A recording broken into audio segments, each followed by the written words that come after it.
Estamos em uma série de mensagens sobre a revelação da mesa. E estamos baseados no texto de João capítulo 12, onde nós temos ali na mesa pelo menos 5 personagens, né? Nós já falamos aqui sobre Jesus, que representa a presença que revela amor, perdão e graça.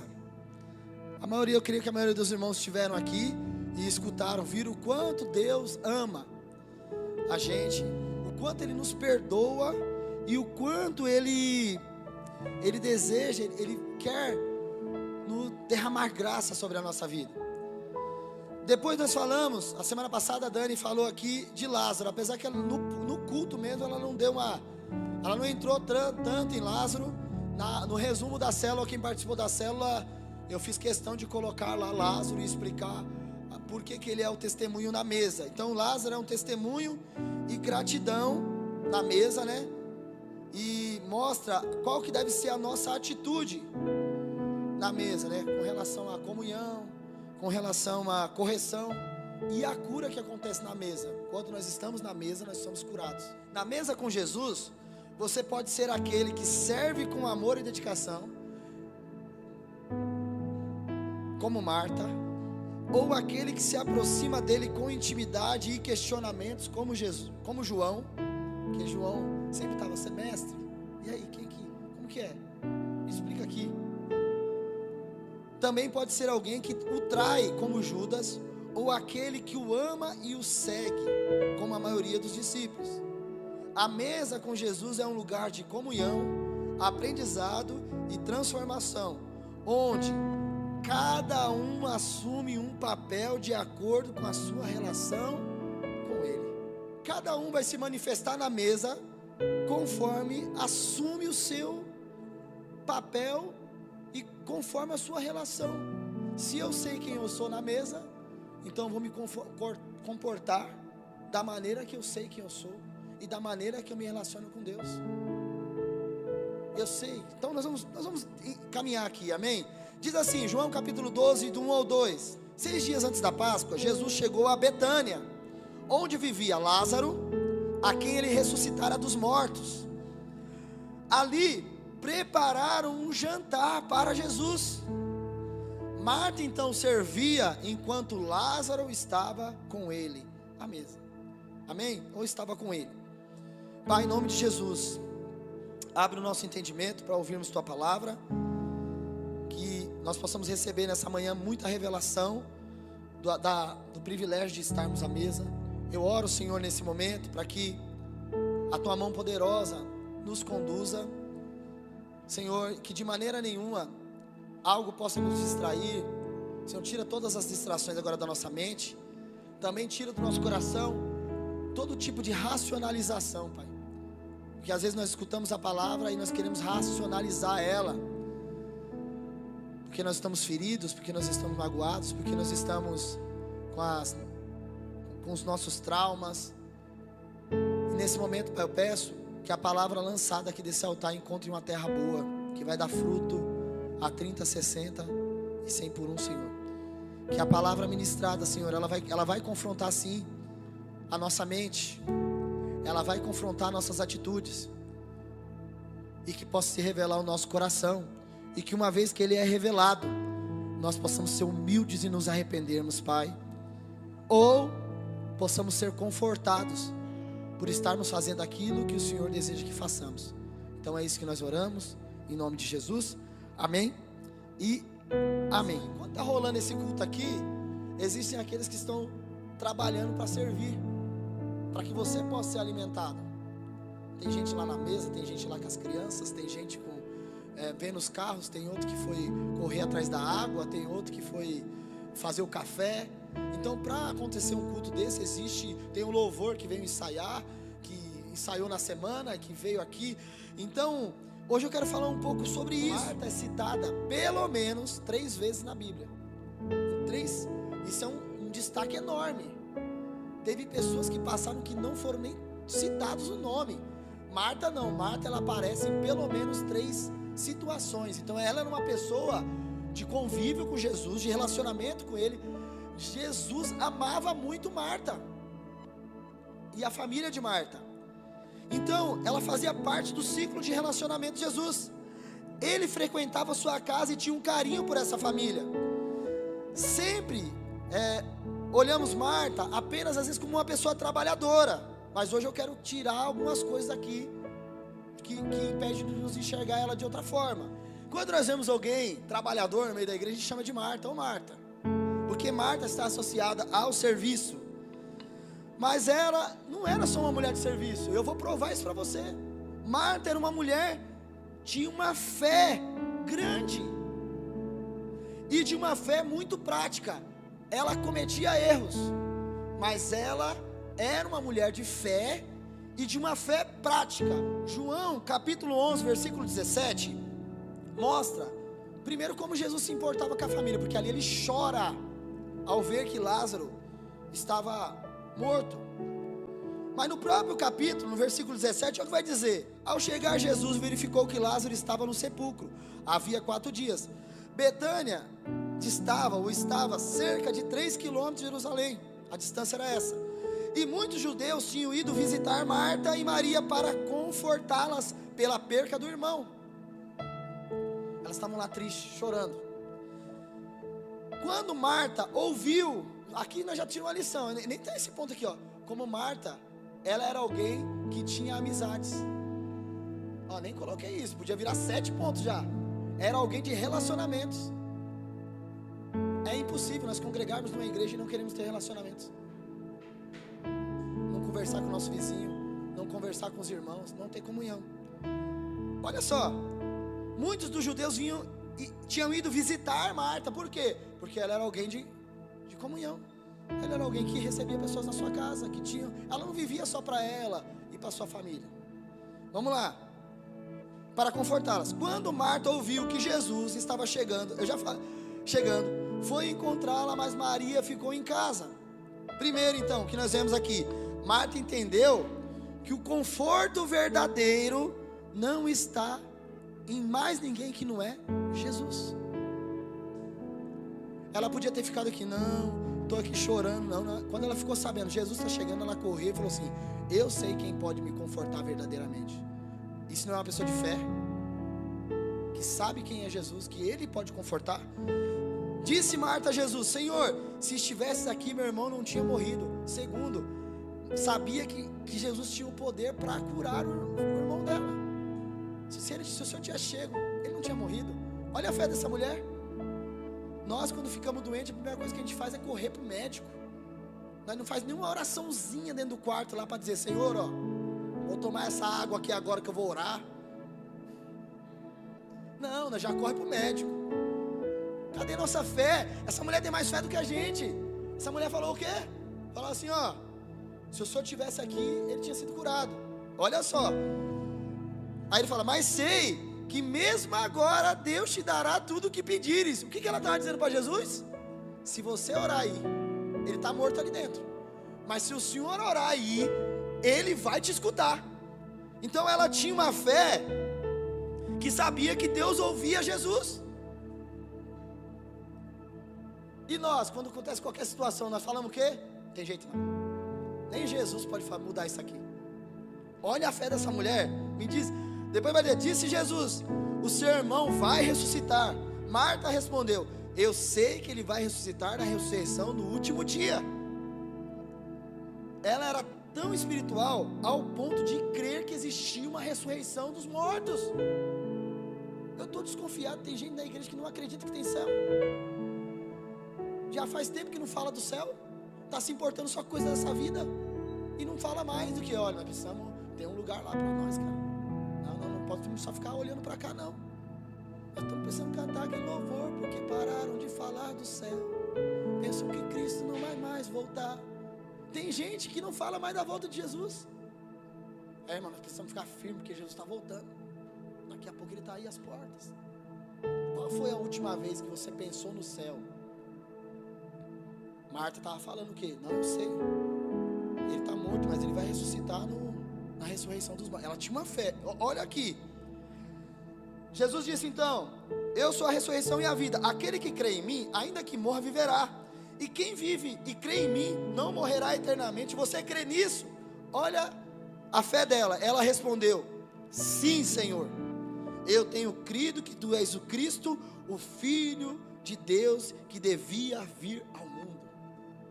Uma mulher de fé ou não é mulher de fé? Ela é só trabalhadora? Não, ela tinha uma fé genuína.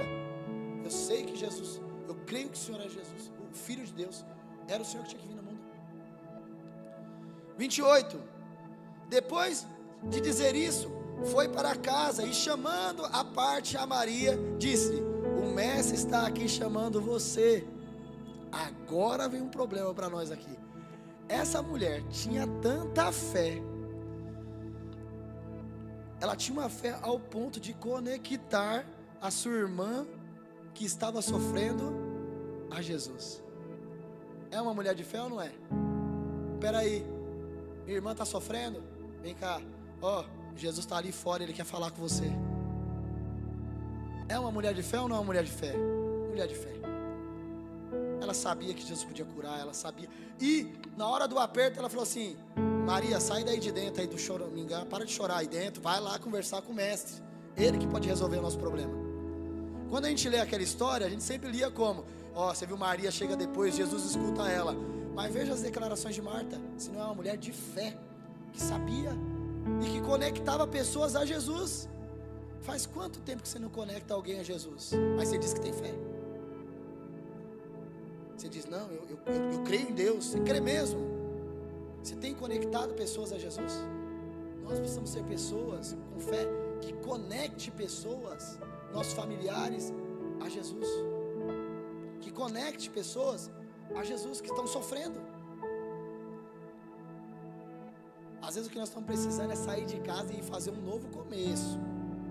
Aí você vai começar a olhar e falar: oh Jesus, eu preciso virar crente, eu preciso amar mais as vidas.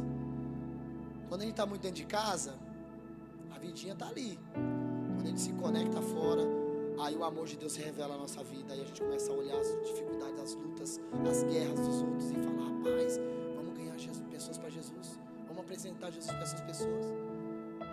Isso é maravilhoso.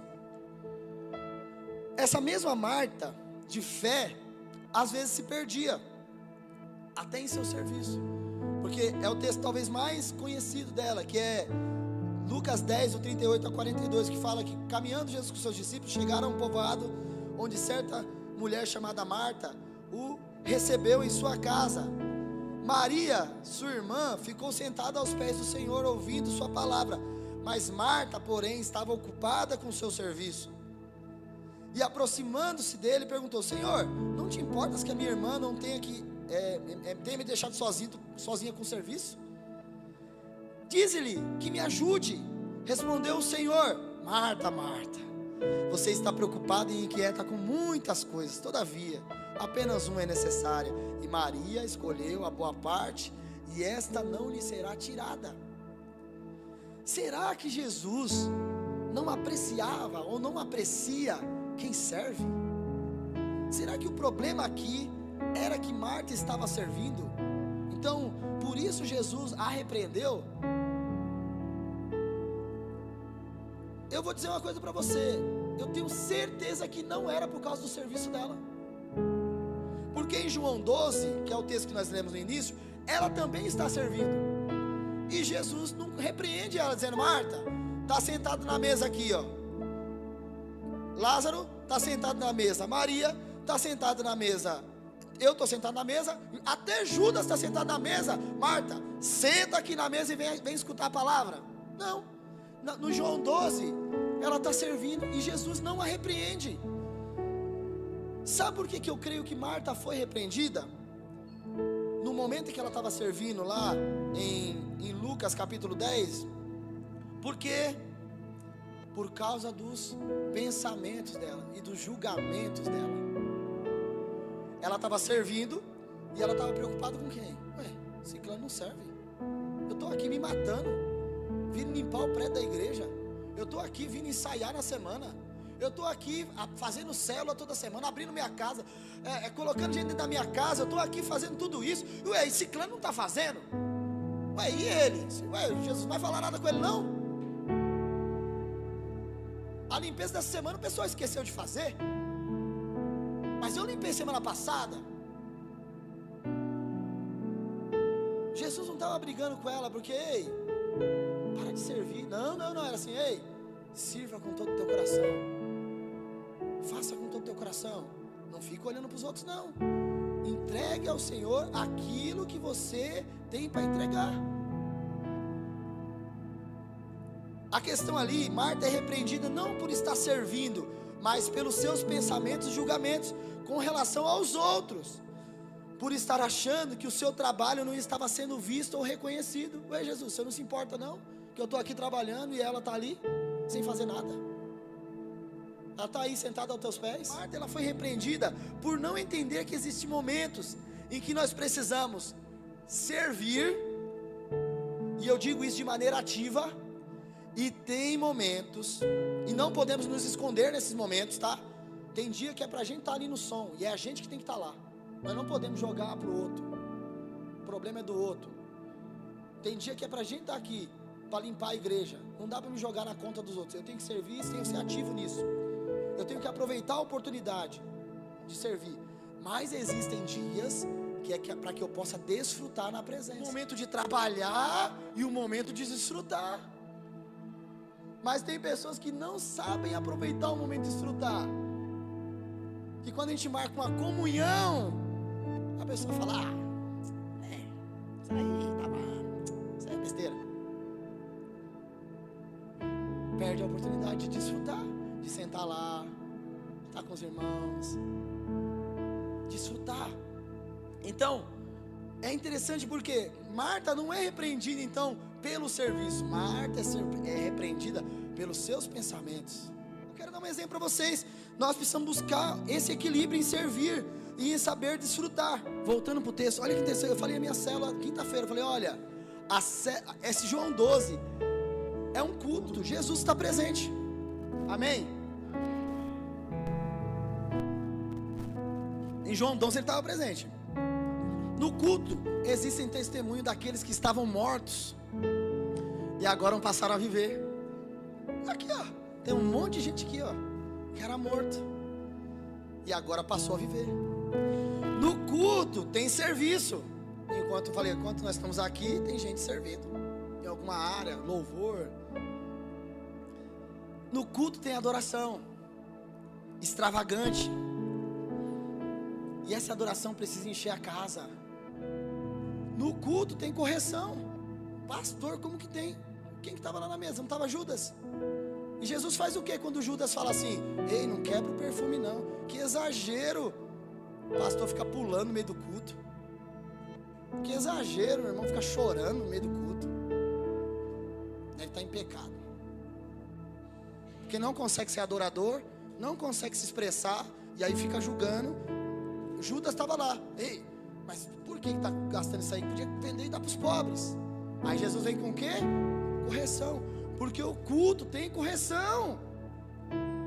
Você está entendendo isso? Agora me diz, e tem em volta ainda os fariseus, que não entendem o mover e começam a resistir. Agora eu faço a pergunta, quem é você nessa mesa? Quem você decidiu ser nessa mesa? Que é você que decide. O que nós podemos aprender com Marta na mesa? Como nós podemos não desanimar no serviço do reino e continuar com uma fé inabalável? Primeiro, não podemos nos esquecer de para quem é o nosso serviço. Marta, entenda algo, Marta estava na mesa em João 12, servindo a Jesus e aos irmãos. Ela estava servindo a todos na mesa. No capítulo 3 de Colossenses 3:23 vai dizer assim, tudo que fizerem,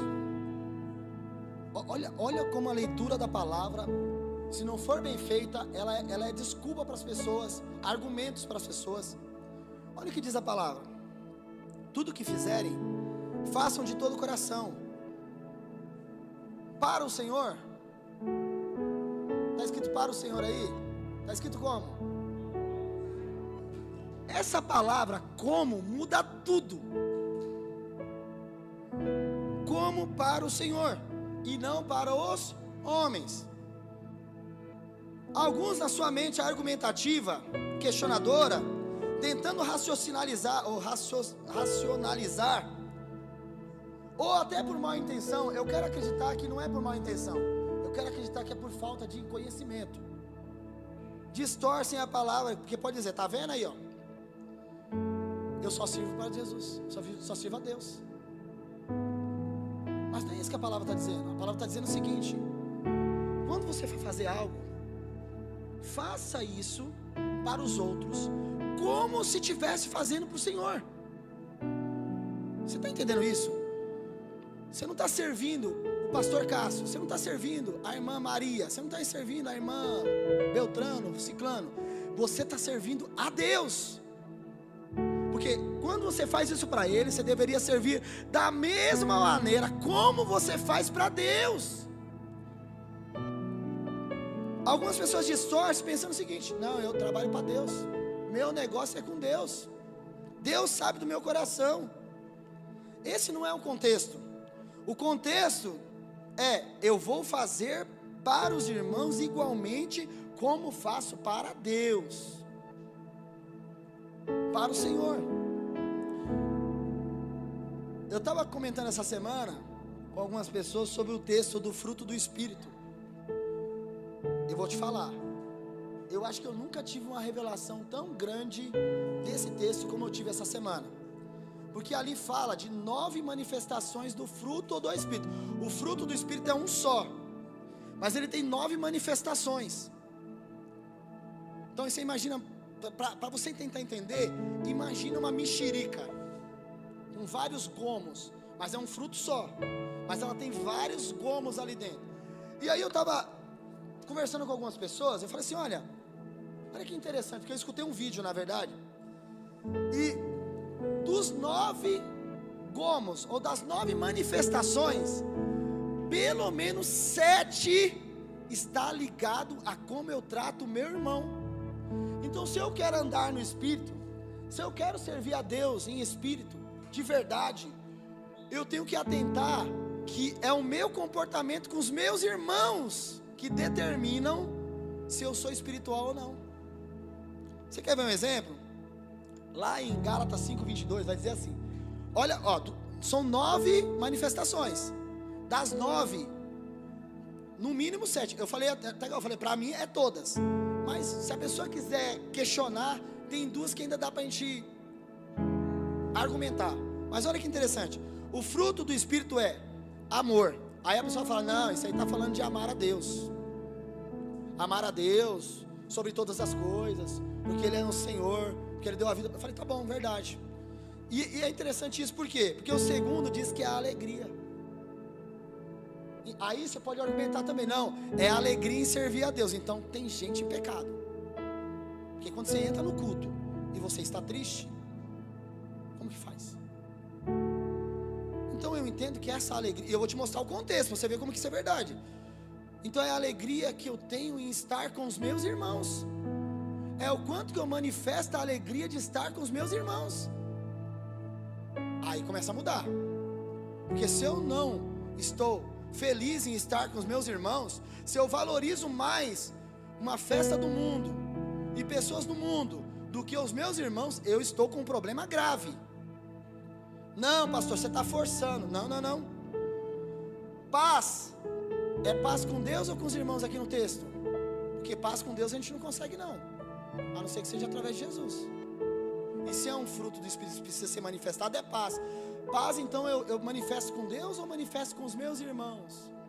Em ser uma pessoa pacífica. Pastor, eu acho que você ainda está forçando. Agora eu vou desmembrar isso aqui. Paciência é com Deus? Então quer dizer que o fruto do Espírito é você ter paciência com Deus? Você é arrogante, hein? Você é soberbo demais. Você está dizendo que o fruto do Espírito é ter paciência com Deus? Como que Ele é obrigado a fazer as coisas para você? Eu estou tendo paciência com Ele para Ele me responder. Claro que não. Paciência é com quem? Com os meus irmãos. Então eu tenho que ter paciência. Se eu quero mostrar espiritualidade, eu sou paciente com meus irmãos. A amabilidade, se a primeira era amar a Deus, essa amabilidade aqui é com quem então? É com Deus de novo. Deus deu um reforço, ó, você precisa me amar 2 vezes. A amabilidade é com quem? Com os nossos irmãos. Quer continuar? Bondade. Eu vou fazer uma bondade para Deus hoje. Hoje eu vou no culto. Não, hoje eu vou fazer uma bondadezinha para Deus. Vou cantar um louvor para Ele. Vou orar um pouco. É com Deus? Não, vem cá, irmãos. É com Deus que está falando aqui? Não. É bondade com quem? Com os meus irmãos. Eu vou ser bondoso com quem? Com os meus irmãos. Fidelidade. Você pode até jogar isso aqui para Deus. Não, isso aqui é fiel a Deus, tá? Mas eu acredito, dentro do contexto, que isso aqui está falando dos irmãos. Nós precisamos ser fiéis aos nossos irmãos, nos nossos compromissos, na palavra empenhada. É fidelidade. Mansidão é com Deus? Não, eu não vou me irritar com Deus, não. Deus está meio assim, mas eu vou ser manso. Eu vou ali orar agora e eu vou ser manso com Deus. Vou falar com Ele com mansidão. Não, cara, isso aqui é com os irmãos. E o domínio próprio? Eu estou quase me estourando com Deus. Não é com Deus, cara, é com os irmãos. Sabe quando que uma pessoa ela é espiritual? Quando ela consegue viver isso aqui o máximo possível e vai vivendo isso. Eu tenho que amar meu irmão. Marta, ela não podia apenas dizer o seguinte: estou aqui servindo Jesus. Coloca aqui um pão para mim, Marta. E os outros? Não, estou aqui. Ela não podia fazer isso. Por quê? Porque ao servir apenas Jesus, você está dizendo o quê? Eu não me importo com os outros. E Jesus está dizendo: não, faça as coisas como para o Senhor, para o meu irmão como para o Senhor. Quando amamos a Deus, demonstramos isso no nosso serviço na mesa. Por que as pessoas acabam desanimando? Porque elas pensam que servir nossos irmãos é desnecessário, ou passam a servirem de qualquer maneira, não entendendo que ao servir os irmãos, elas servem também a Deus. Então tem 2 problemas. Tem gente que acha que não é necessário. Não faz questão, tanto faz. Tem outros que faz assim: beleza, chega a hora que eu quero, faço do jeito que eu quero. E não é assim. Às vezes as pessoas não entendem que servir o nosso irmão é mostrar amor a Deus. Eclesiastes vai dizer assim: olha, melhor é o final do que o começo das coisas. Por quê? Porque tem pessoas que começam muito bem, mas com o passar do tempo, aí ela vai começar a fazer de qualquer forma.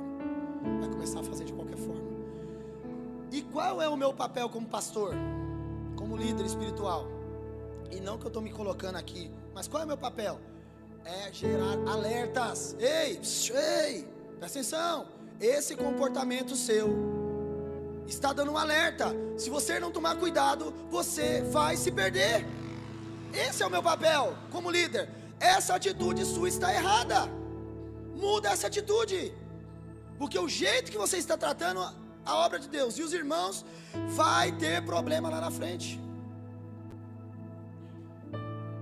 Eu vou preparar uma palavra falando sobre o alerta. Ontem eu estava andando com a minha moto, acendeu uma luzinha. Falei: opa, já fui pro Google. Deixa eu ver o que é isso aqui. Deixa eu dar uma analisada. Só que tem gente que o alerta já ligou faz tempo. E tem gente apontando assim: ei, tá vendo isso aqui no painel da sua vida? Eu estava falando com você ontem, né? Tá vendo isso aqui no painel da tua vida? Se você não corrigir agora, o preço que você vai pagar lá na frente, ela é grande. Aqui você vai pagar 500, 600 reais. Lá na frente você vai ter que fazer o motor, se tiver salvação.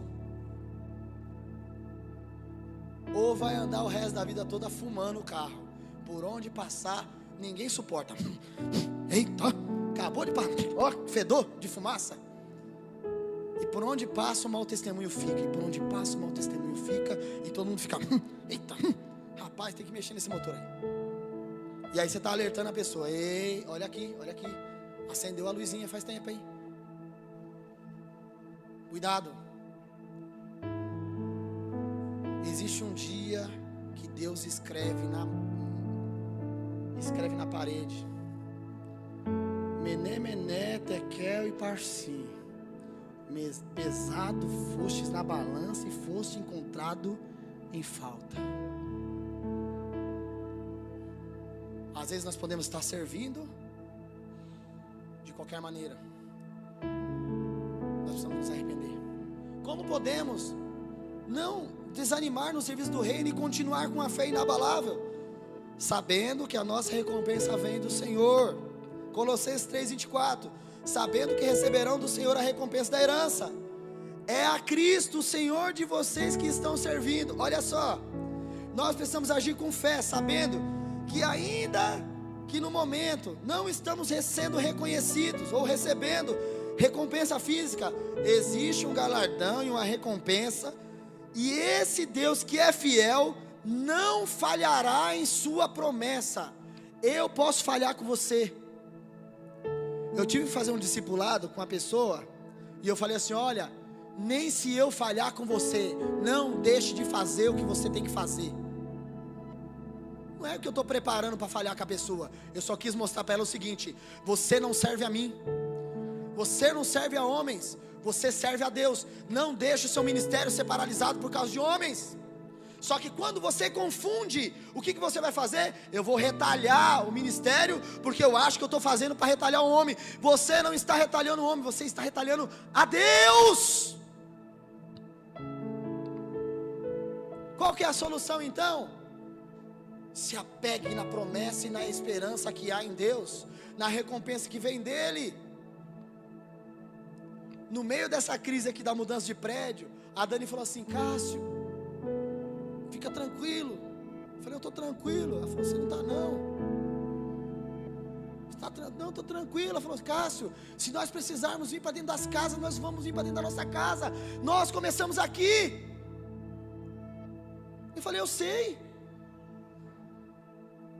A minha recompensa não vem de homens, porque você pode fazer a vida toda pelos homens e Ele não vai te valorizar no final.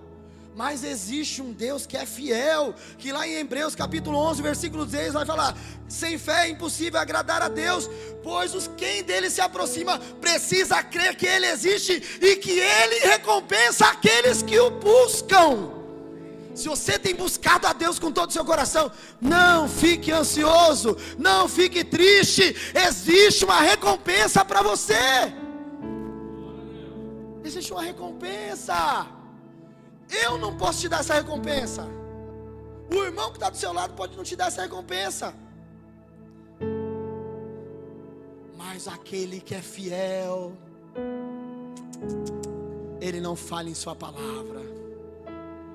Ele não vai voltar atrás, e a recompensa vem dele. Conclusão: a consequência do desânimo no serviço é que ela acaba nos levando a se afastar ou a se excluir da mesa. Quando as pessoas desanimam no serviço, perdem um propósito, elas começam a se afastar da mesa. A mesa sempre terá correção e cura para quem se arrepende e muda de atitude, ou pelo menos visando que a pessoa se arrependa e mude de atitude. Eu não sei a ordem cronológica que aconteceu essas 3 leituras que eu fiz. Será que o episódio da correção de Marta, que ela recebe, vem antes do capítulo 12? Porque se vem antes do capítulo 12, nós temos que aprender algo aqui. Para permanecer servindo, mesmo em meio à repreensão, exigirá de nós humildade e senso de propósito. Imagina a seguinte situação: você está servindo, trabalhando na casa, sua irmã está sentada aos pés de Jesus, e Jesus olha para você e fala: então, ela está aproveitando a boa parte, você está muito ansiosa, deu uma repreensão na frente de todo mundo. Se eu sou Marta, eu faço o quê?